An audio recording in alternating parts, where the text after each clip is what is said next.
Next to the stage will be head coach Kevin McGuff from the Ohio State University, who's had a brilliant career, 2 Big Ten titles, 4 NCAA tournament appearances, and 2 Sweet 16 appearances. So, Coach McGuff, welcome to the stage.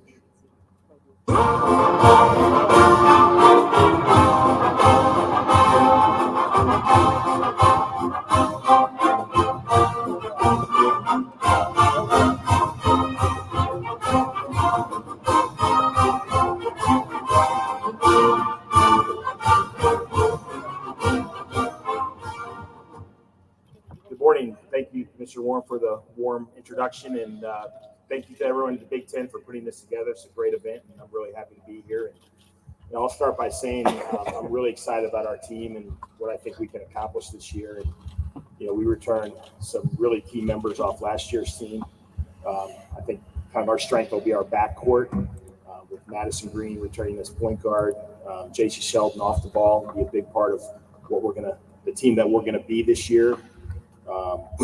It's been certainly a different year this year, past COVID sort of, and our team has certainly enjoyed more of an opportunity to be together this summer and certainly this fall, and I think we're definitely further ahead than we were a year ago, and I'm excited to get started. Now open it up for questions.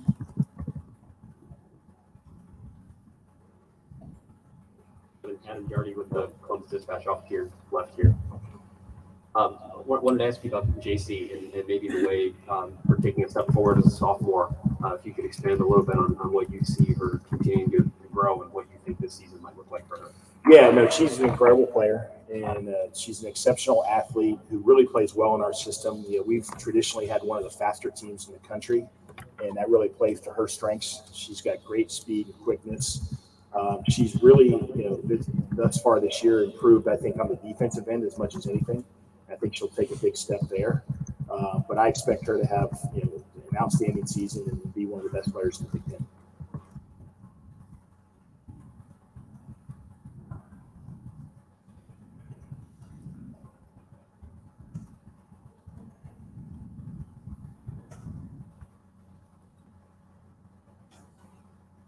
Nick Walker, Buckeyes Tom. Thank you for talking to us. I just want to ask you about how Ohio heavy your roster is and how you've made that an effort to build up the program with Ohio and local talent. Yeah, Ohio is a great state for grassroots basketball, AAU, and high school. And so certainly that's been a huge priority for me and for our staff to make sure we can keep as many Ohio players home as possible. And we haven't kept them all home, but I think we've got the right ones for our program. And we will certainly go to other areas to recruit the right student athletes to be a part of our program. But as much as we can keep Ohio kids home, that's certainly something that we want to do. Right up front.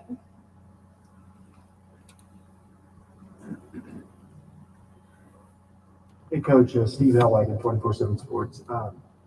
Obviously, the postseason wasn't in play for you guys last year.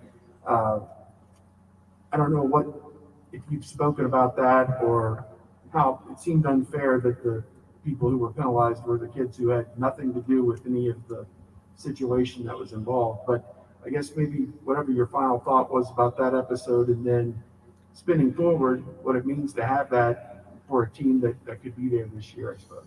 Yeah, no, that was a very difficult situation for our kids and for our program.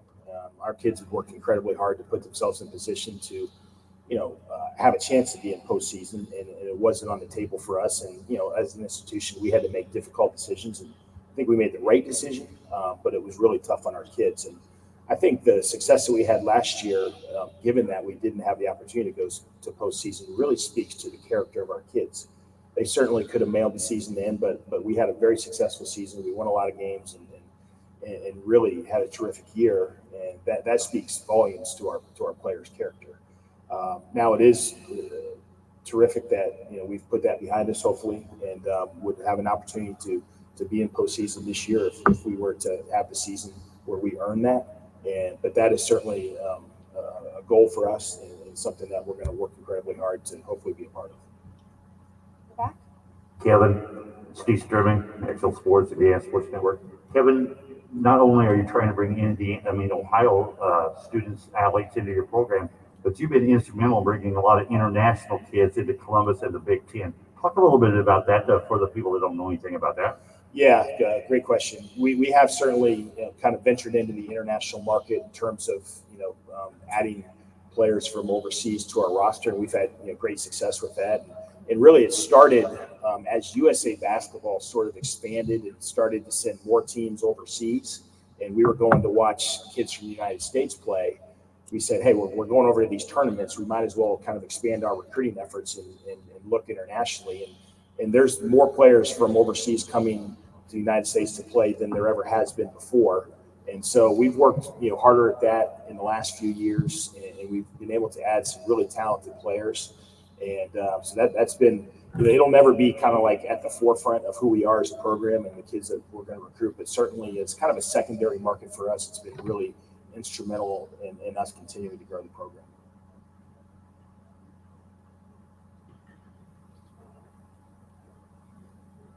Kevin, I wonder if you could speak about the impact of name, image, and likeness on your program and how you've approached that with some of your players, and if you've seen some benefits from that already. Yeah, that's obviously it's a new world for all of us in that space, and we have had some success. Some of our players have had some NIL deals that have been very good to them, and I think we're in a great position at the Ohio State University with the city of Columbus, which is obviously a great market for this, and in a city that really supports not only Ohio State, but they support women's athletics, and we have a lot of powerful female business owners in the city who are ready to get behind some of this stuff, and so we've had a lot of good opportunities for our kids so far, and I think that's going to only continue to expand.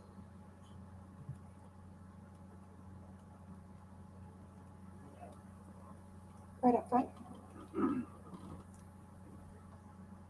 Yeah, Coach, you have a bit of a void at the center position. How do you see that shaking out this year? You've got a couple of veteran-type players coming back, but just what do you see out there? Yeah, we had incredible – in the last couple of years, we've had incredible depth around the basket in our post, and we're a little bit not quite as deep in that position.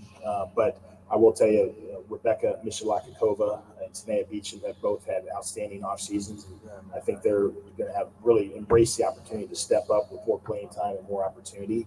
And so I think you guys will really be impressed with kind of where they are and what they bring to the program this year.